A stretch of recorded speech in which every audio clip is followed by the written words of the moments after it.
अस्सलाम वालेकुम।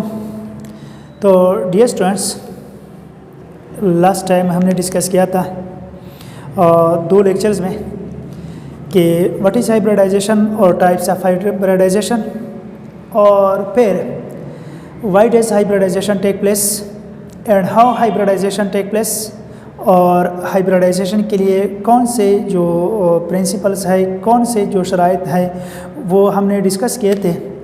तो आज हम डिस्कस करते हैं हाइब्रिडाइजेशन इन कार्बन। तो हाइब्रिडाइजेशन इन कार्बन केमिस्ट्री में एक इम्पॉर्टेंट टॉपिक है। क्योंकि ऑर्गेनिक कंपाउंड जो है वो मोर देन 3 मिलियन है, और ऑर्गेनिक कंपाउंड्स में कार्बन जो है वो एज ए बैकबोन काम करता है। यानी सारे ऑर्गेनिक कंपाउंड्स में मासे बाई 2-3 ऑर्गेनिक कंपाउंड्स के सब में कार्बन मौजूद है, और कार्बन जो है वो मुख्तलिफ़ किस्म के बॉन्ड्स बनाता है। कहीं सिंगल बॉन्ड बनाता है, तो कभी पर डबल बॉन्ड बनाता है, कभी पर ट्रिपल बॉन्ड बनाता है। तो कार्बन के ये क्यों ये मुख्तलिफ़ बॉन्ड बनाता है, सिंगल डबल ट्रिपल बॉन्ड ये क्यों बनाती हैं, तो इसको डिस्कस करने के लिए, इसको एक्सप्लेन करने के लिए हम हाइब्रिडाइजेशन की तरफ जाते हैं। तो ये हाइब्रिडाइजेशन की बुनियाद पर ये चीज़ें हम डिस्कस करते हैं। तो कार्बन में हाइब्रिडाइजेशन कितनी तरह की होती है? तो कार्बन में हाइब्रिडाइजेशन की 3 टाइप्स हैं। कितनी टाइप्स है? 3 टाइप्स है, sp3, sp2 और sp हाइब्रिडाइजेशन। पहले हाइब्रिडाइजेशन क्या है? Mixing up of orbitals of different shapes and different energies to form new orbitals of same shapes, same energy and same number is called hybridization। ऐसे orbitals जिनकी shape मुख्तलिफ हो, उनकी energy मुख्तलिफ हो और उनकी क्या हो, वो आपस में मिलकर नए ऑर्बिटल बनाते हैं। तो जो नए ऑर्बिटल्स बन जाते हैं उनकी शेप्स भी एक जैसी हो, एनर्जी भी एक जैसी हो और तादाद भी बिल्कुल इतनी होती है जितने ऑर्बिटल पहले से मिलते हैं। तो इस अमल को क्या कहा जाता है? हाइब्रिडाइजेशन कहा जाता है। तो ये ऑलरेडी हम डिस्कस कर चुके हैं। आज हम डिस्कस करते हैं हाइब्रिडाइजेशन इन कार्बन। तो कार्बन में 3 तरह की हाइब्रिडाइजेशन होती है, sp3, sp2 और sp हाइब्रिडाइजेशन। तो इलेक्ट्रॉनिक कन्फिग्रेशन ऑफ कार्बन क्या है? तो कार्बन का एटॉमिक नंबर जो है ये है 6। तो इलेक्ट्रॉनिक कन्फिग्रेशन 1s2, 2s2 और 2p2 है। 1s में 2 इलेक्ट्रॉन्स, 2s में 2 और 2p में कितने इलेक्ट्रॉन्स है? इसमें है 2 इलेक्ट्रॉन्स, 1 2। तो यहाँ पर ये 1 और 2 इलेक्ट्रॉन्स, तो इसको ground state electronic configuration of carbon कहा जाता है। तो जब कार्बन आम हालात में होता है तो 1s2, 2s2 और 2p2, यानी देख ले जरा 1s2, 2s2 और ये हो गया 2p2, 1s2, 2s2 और 2p2। तो जब कार्बन रिएक्शन करता है तो रिएक्शन के लिए चूंकि एनर्जी दरकार होती है, तो जब हम एनर्जी देते हैं तो ये 2s से एक इलेक्ट्रॉन एनर्जी हासिल करके 2p में चला जाता है। क्यों होती है हाइब्रिडाइजेशन? सिर्फ अगर ये 2 इलेक्ट्रॉन बॉन्ड में हिस्सा लेते हैं अकॉर्डिंग टू VB2 तो कार्बन डाइवेलेंट होती हैं, तो इसलिए इसमें हाइब्रिडाइजेशन ज़रूरी है। तो अब कार्बन का इलेक्ट्रॉनिक कन्फिग्रेशन किस तरह हो जाता है? कार्बन 6, तो 1s2 और ये 2s1 और 2p3 हो जाती हैं, 2s, 1s2 और 2s और 2p क्या हो जाती है? 3, 1 2, और इसमें क्या है? 1 इलेक्ट्रॉन और 1 इलेक्ट्रॉन ये हो गया। तो इसको क्या कहा जाता है? इसको एक्साइटेड स्टेट कहा जाता है। क्या कहा जाता है? Excited state. अब एक्साइटेड स्टेट के बाद क्या होती है? हाइब्रिडाइजेशन। तो 1s2, 2s2 और 2p2, excited state 1s2, 2s1 और 2p3, तो ये एक्साइटेड स्टेट हो गया। अब यहाँ पर बॉन्ड नहीं बनता है चूँकि इनकी एनर्जी डिफरेंस ज़्यादा है, ये आपस में इनकी एनर्जी जो है वो मुख्तलिफ है। तो कार्बन में चूँकि 3 तरह की हाइब्रिडाइजेशन है, तो पहले हम डिस्कस करते हैं sp3 हाइब्रिडाइजेशन।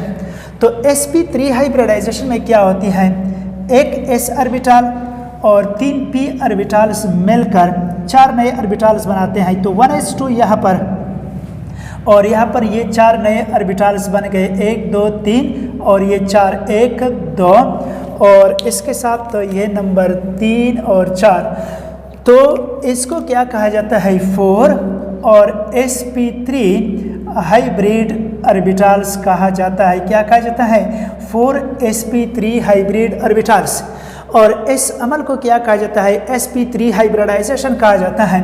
तो ये क्या है? sp3 हाइब्रिड, ये क्या है? sp3, और ये क्या है? sp3, और ये क्या है? sp3 हाइब्रिड ऑर्बिटल है।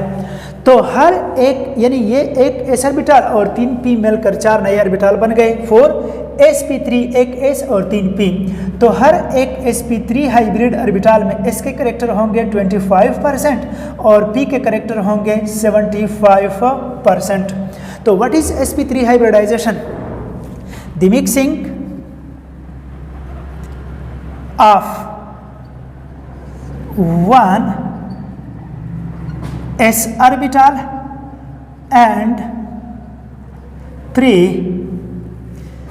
p orbitals to form new 4 equivalent means same shape, same energy, same number orbitals is called sp3 hybridization. The phenomenon of mixing up of one s and 3p orbital to form new 4 equivalent orbitals. New 4 orbitals of same shape, same energy and same number is called sp3 hybridization. तो अब देख ले जरा, ये 4 नए orbitals बन गए, इनकी शेप्स एनर्जी एक जैसी है। तो ये 4 ऑर्बिटल बॉन्ड फॉर्मेशन में इन्वॉल्व होकर कार्बन 4 बॉन्ड बनाएगी और कार्बन क्या है? टेट्रावेलेंट है।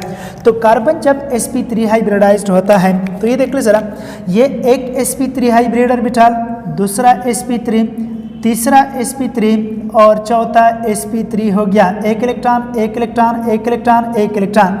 तो ये sp3 और sp3 और ये sp3 हो गया। लेकिन चूंकि यहाँ पर एंगल कितने का है? एंगल जो है 90 डिग्री, ये 90 और ये 90 और ये क्या है? 90 डिग्री। तो ये स्ट्रक्चर गलत है। तो किस किस्म का स्ट्रक्चर होगा? तो कार्बन देख ले जरा, ये एक कार्बन और इसका ये एक sp3 और ये दूसरा sp3, ये तीसरा sp3 और ये चौथा sp3 ऑर्बिटल हो गया। अब ये 4 sp3 हाइब्रिड ऑर्बिटल और इनमें एंगल्स कितने होंगे? 109.5 डिग्री, 109.5 डिग्री, 109.5 और यहाँ पर 109.5। तो अब क्या होती हैं? देख ले ज़रा, कार्बन ये एक sp3, दूसरा sp3, तीसरा sp3 और ये चौथा sp3, एक एक इलेक्ट्रॉन। तो अब हाइड्रोजन का जो s ऑर्बिटल है वो यहाँ पर बॉन्ड बनाता है, ये हाइड्रोजन और यहाँ पर हाइड्रोजन और ये क्या हो गया? हाइड्रोजन हो गया। तो कौन सा स्ट्रक्चर है? तो कार्बन देख ले ज़रा, कार्बन और इसके साथ ये हाइड्रोजन और ये हाइड्रोजन और हाइड्रोजन और ये है हाइड्रोजन। तो ये टेट्राहेड्रल स्ट्रक्चर हो गया। कौन सा स्ट्रक्चर है? Tetrahedral structure. 109.5 डिग्री एंगल को टेट्राहेड्रॉन एंगल कहा जाता है और ये जो स्ट्रक्चर है इसको टेट्राहेड्रल स्ट्रक्चर कहा जाता है।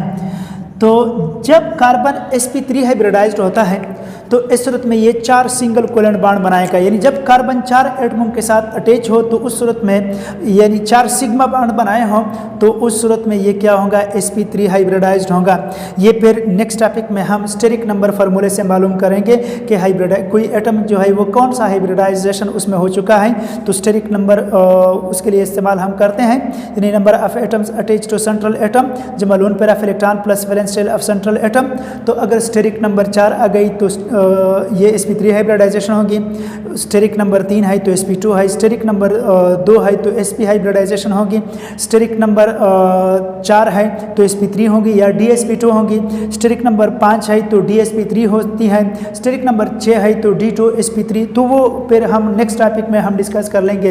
आज चूँकि ये हमने कार्बन में हाइब्रिडाइजेशन डिस्कस करना है तो sp3 हाइब्रिडाइजेशन के बाद नेक्स्ट वन जो है वो है sp2 हाइब्रिडाइजेशन इन कार्बन।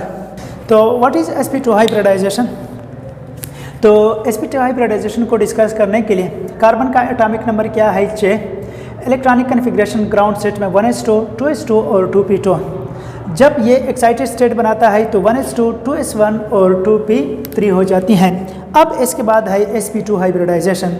एक्साइटेड स्टेट फॉर्मेशन के बाद हाइब्रिडाइजेशन होती है, तो एक s और 2p ये दो या इन्हें 2p ऑर्बिटल मिलकर 3 नए ऑर्बिटल्स बना लेते हैं। तो किस तरह देख रहे ज़रा यहाँ पर 1s2 अपनी जगह पर, तो 1s ऑर्बिटल हाइब्रिडाइजेशन में क्यों हिस्सा नहीं लेती हैं? क्वेश्चन तो यह है। तो ऑलरेडी लास्ट टॉपिक में हम डिस्कस कर चुके हैं कि जो ऑर्बिटल हाइब्रिडाइजेशन में हिस्सा लेते हैं उनकी एनर्जी डिफरेंस क्या होंगी? कम होंगी। एनर्जी डिफरेंट होंगी लेकिन एनर्जी डिफरेंस क्या होंगी? कम होंगी। तो अच्छा, यहाँ पर ये एक s और 2p ऑर्बिटल मिलकर 3 नए ऑर्बिटल्स बनाते हैं। कितने नए ऑर्बिटल बनाते हैं? 3 नए ऑर्बिटल बनाते हैं। तो चूंकि ये 3 नए ऑर्बिटल बन गए तो हम लिखते हैं 3 और sp2 hybrid orbitals, 3 sp2 hybrid orbitals, और इस अमल को sp2 हाइब्रिडाइजेशन कहा जाता है। तो ये जो ऑर्बिटल है ये sp2 हो गया, ये भी sp2 है और ये भी क्या है? sp2। और ये क्या है? अनहाइब्रिड ऑर्बिटल है। ये क्या है? Unhybrid orbital.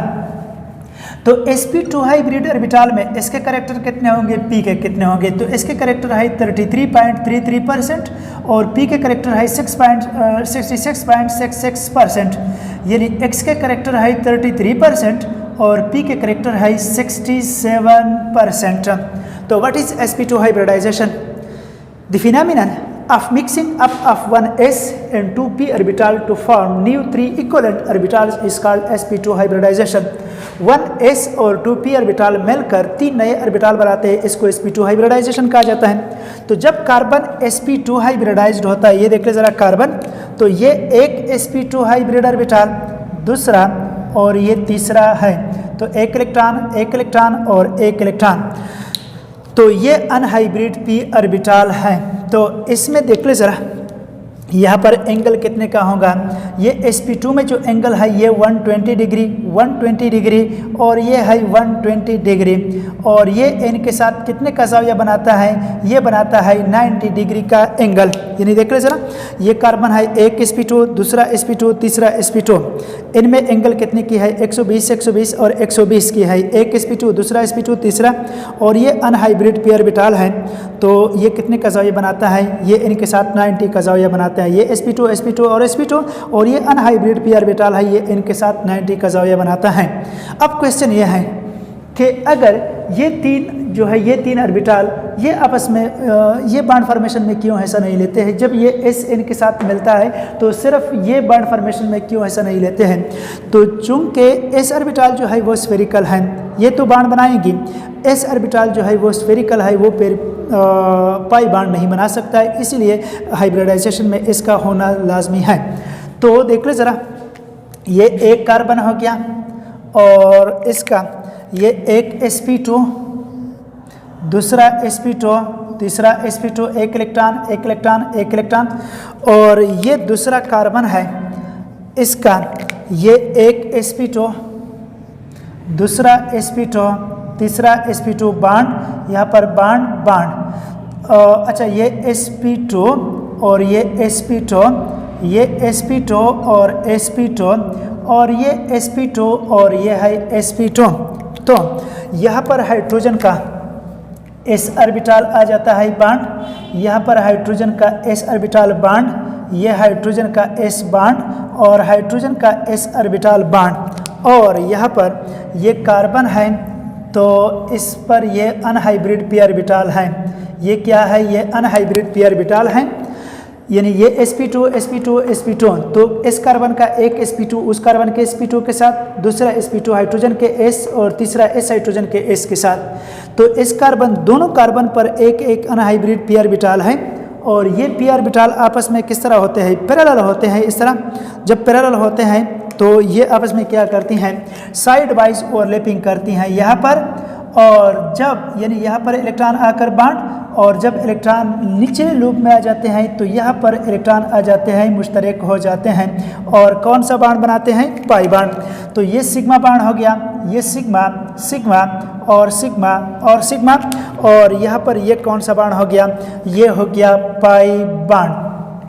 तो यहाँ पर ये कार्बन और कार्बन, तो इसमें ये कौन सा बांड हो गया, सिग्मा बांड, और ये हाइड्रोजन, हाइड्रोजन और हाइड्रोजन, और ये क्या है, हाइड्रोजन है, और इसमें ये क्या है, ये है पाई बांड। तो ये 3 मॉलिक्यूल हो गया, और इसका कौन सा स्ट्रक्चर है, इसका है प्लेनर स्ट्रक्चर। कौन सा स्ट्रक्चर हो गया, प्लेनर स्ट्रक्चर है। तो लास्ट टॉपिक में मैंने कहा था कि हाइब्रिडाइजेशन से हम स्ट्रक्चर ऑफ मॉलिक्यूल भी मालूम करते हैं। तो जब कार्बन sp3 हाइब्रिडाइज्ड होता है तो टेट्राहेड्रल स्ट्रक्चर होती है। अगर sp2 हाइब्रिडाइज्ड है तो ये प्लेनर स्ट्रक्चर बनाएंगे, और अगर ये sp हाइब्रिडाइज्ड है तो कौन सा होगा, इसका लीनियर स्ट्रक्चर पर होगा। तो ये है sp2 हाइब्रिडाइजेशन इन कार्बन। तो sp2 हाइब्रिड ऑर्बिटल में इसके करेक्टर होते हैं 33%, p के करेक्टर होते हैं 67%। ये जो दो sp2 हाइब्रिड ऑर्बिटल होते हैं उसमें एंगल आपस में होती है 120 डिग्री, और ये जो अनहाइब्रिड p ऑर्बिटल होती है वो उनके साथ 90 का जाविया बनाती है। तो इसके बाद हम जाते हैं sp हाइब्रिडाइजेशन की तरफ। अच्छा, तो sp हाइब्रिडाइजेशन इन कार्बन। तो कार्बन का ground state electronic configuration 1s2, 2s2 और 2p2 है। एक्साइटेड स्टेट 1s2, 2s1 और 2p3 हो जाती हैं। इसके बाद है हाइब्रिडाइजेशन। sp3 में एक s और 3 p ऑर्बिटल मिलकर 4 नए ऑर्बिटल्स बनाते हैं, यानी 4 इक्विवेलेंट ऑर्बिटल्स बनाते हैं। sp2 में एक s और 2 p ऑर्बिटल्स मिलकर 3 ऑर्बिटल्स बनाते हैं। लास्ट टॉपिक में यहाँ पर 3 की जगह पर मैंने 2 लिखा था गलती से, तो वो 2 नहीं है, यानी sp2 में 3 न्यू ऑर्बिटल्स बन जाते हैं, 2 नहीं 3 न्यू ऑर्बिटल्स बन जाते हैं। तो मिस्टेक हुई थी यहाँ पर। लास्ट टॉपिक में sp2 हाइब्रिडाइजेशन में मैंने यहाँ पर 2 इक्विवेलेंट ऑर्बिटल्स लिखे थे, यानी 1s और 2p ऑर्बिटल मिलकर 2 इक्विवेलेंट ऑर्बिटल्स बनाते हैं। तो इस तरह नहीं, 3 इक्विवेलेंट ऑर्बिटल्स बनाते हैं। लेकिन sp हाइब्रिडाइजेशन में क्या होती हैं, ये देख ले ज़रा। ये 1s2 अपनी जगह पर, और ये 2 रह गए, एक s और एक p ऑर्बिटल मिलकर 2 नए ऑर्बिटल्स बनाते हैं, एक और एक ये।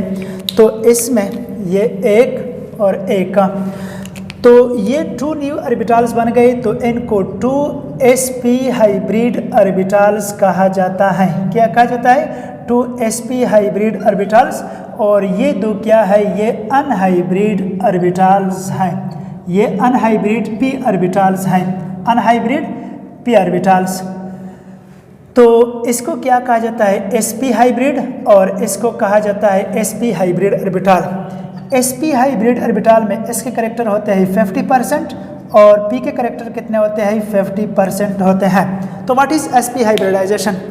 The phenomena of mixing up of 1s orbital and 1p orbital to form new 2 equivalent orbitals is called sp hybridization। एक s और एक p ऑर्बिटल मिलकर 2 नए ऑर्बिटल बनाते हैं, उनको sp हाइब्रिडाइजेशन कहा जाता है।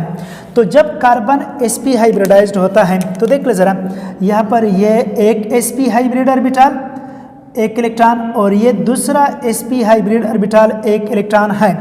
तो इनमें एंगल कितनी की हो गई, एंगल जो है 180 डिग्री, ये 180 डिग्री, यानी ये लीनियर स्ट्रक्चर बनाती हैं। और जो 2 अनहाइब्रिड p ऑर्बिटल होते हैं वो इन पर परपेंडिकुलरली वाक़या होते हैं, वो इनके साथ 90 का ज़ाविया बनाते हैं, यानी देख लीजिए ज़रा, ये एक sp और ये दूसरा sp हाइब्रिड ऑर्बिटल है, ये इस तरह लीनियर स्ट्रक्चर बनाती हैं।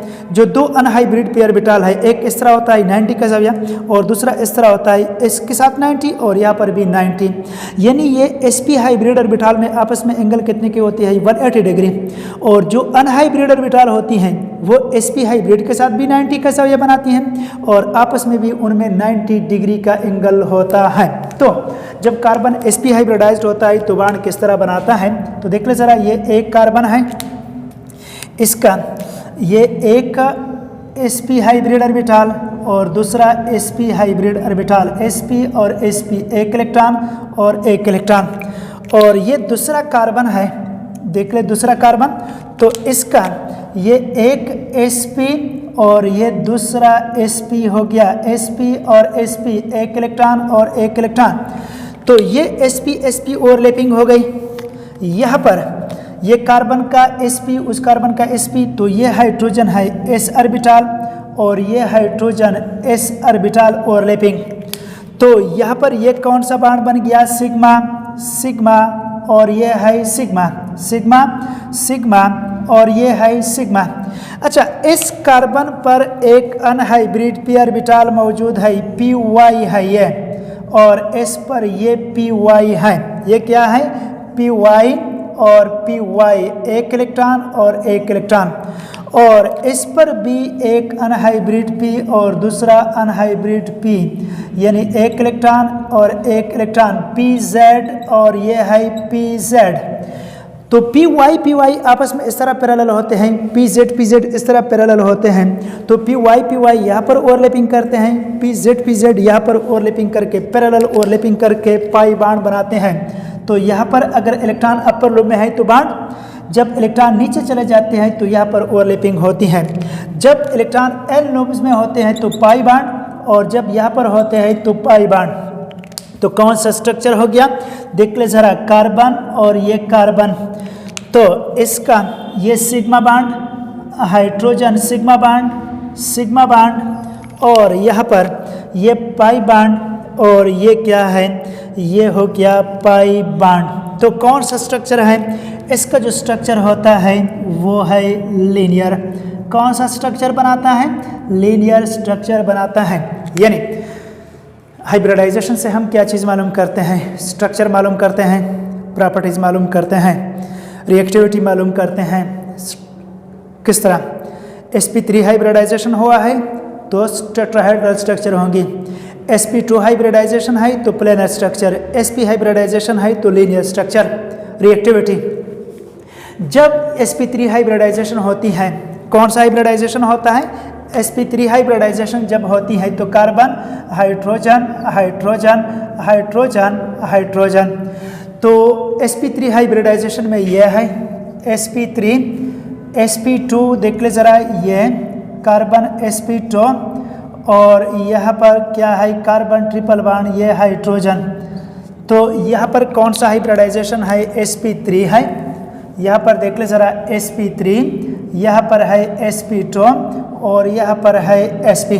तो जब sp3 हाइब्रिडाइजेशन होती है तो कार्बन 4 सिग्मा बॉन्ड्स बनाती हैं, सैचुरेटेड होती है, स्टेबल होती है, लेस रिएक्टिव होती है। नेक्स्ट, जब कार्बन sp2 हाइब्रिडाइज्ड है और sp हाइब्रिडाइज्ड है तो इसमें पाई बॉन्ड होती है, डबल बॉन्ड होती है। तो जब डबल बॉन्ड होती है या ट्रिपल बॉन्ड होती है, पाई बॉन्ड है, अनसैचुरेटेड है, तो इट विल बी रिएक्टिव। तो therefore alkenes are reactive than alkynes, alkynes are reactive than alkenes. तो ये रिएक्टिविटी की फिर प्रॉपर्टीज़ जो है कि इसमें कौन सी रिएक्शंस होते हैं, इसमें सब्स्टिट्यूशन रिएक्शन होते हैं, और इनमें कौन से रिएक्शंस होते हैं, इसमें मोस्टली एडिशन रिएक्शन होते हैं। तो ये किस वजह से है, हाइब्रिडाइजेशन की वजह से है। तो आज के लिए इतना ही काफ़ी है, इंशाल्लाह नेक्स्ट टॉपिक के साथ और फिर हाज़िर होंगे। तो नेक्स्ट टॉपिक में हम ये डिस्कस कर लेंगे कि कोई एटम जो है उसमें कौन सा हाइब्रिडाइजेशन हुआ है, तो हाइब्रिडाइजेशन हम कैसे मालूम करते हैं, तो वो नेक्स्ट टॉपिक में फिर इंशाल्लाह हम वो फार्मूला, स्टेरिक नंबर का फार्मूला जो है वो डिस्कस कर लेंगे। तो आज के लिए इतना ही काफ़ी है। थैंक यू, खुदा हाफिज़।